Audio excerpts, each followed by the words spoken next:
To jama'a albishirinku, nesa ta matso kusa, musamman mata. Bana kam kun huta da zuwa allura, shafa wancan, yi allura a can, duk wannan ya riga ya ƙare.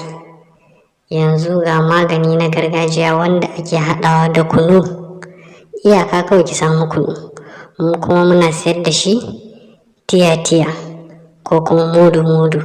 Za ki riƙa haɗawa da geronki kina yin kunu. Kullum kina sha. Wata ɗaya ake amfani da shi sai kin ga canji.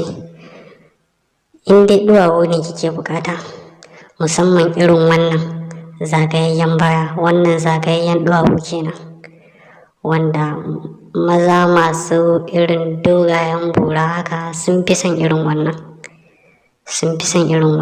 Don ba ma ka da dogon bura ma ka tunkari mai wannan round babban duwawu haka, ba za ma ka ji daɗi ba, ita ma ba za ta ji daɗi ba. Sannan sai 'yan maɗigo, su ma 'yan maɗigo suna matuƙar ƙaunar wannan buran, wannan duwawu, suna jin daɗin shi. Don shi maɗigo gaba ɗaya in ma babu baya, ba a jin daɗin maɗigo, saboda in mace ba ta da taushi, 'yar uwanta ba ta ji daɗin ma shafa ta yadda ya kamata ba. Sannan sai namiji mai dogon bura, shi kuma mai dogon bura. Don da zaran ma baka da dogon bura ma ka tunkari babban kaya irin wannan, kai ka san ma wahala za ka yi, ba za ka ji daɗi ba, ita ba za ta ji daɗi ba. Kaga an yi 0-0, bai kamata ba. Don kana da dogon bura kana iya inganta matanka ko yarinyanka da wannan haɗi ne da gero ake yi. Da gero kawai sake bukata yar uwa. In kika nemi geronki aka yi miki nikan kunu, mu kuma already mun riga mun tace mun tankaɗe miki maganinki.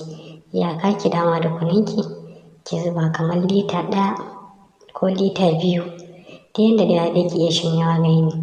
Da kin yi ki ɗibo abin ki zuba, da kin yi ki ɗibo abin ki sha ki kurɓa, da kin yi ki ɗibo abin ki kurɓa. To ina mai tabbatar miki ka samu wata 1, kuma shi baya zubewa.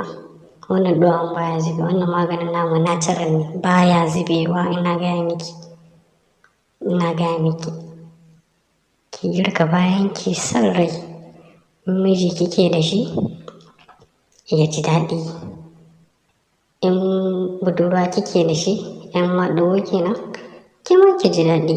In saurayi kike da shi ki ji daɗi. In ko kasuwa, in ma ke 'yar kasuwanci kike da abinki, shikenan kin samu na kiran kwastoma, shikenan sai dai kiga ana miki layi. Da mai bukata ina iya yin mana magana a cikin Gmail. Duk mai bukata tana iya yin mana magana a cikin Gmail. Ko wani gari kike za mu aiko, sai kin karɓa sannan ki aiko mana da kuɗi.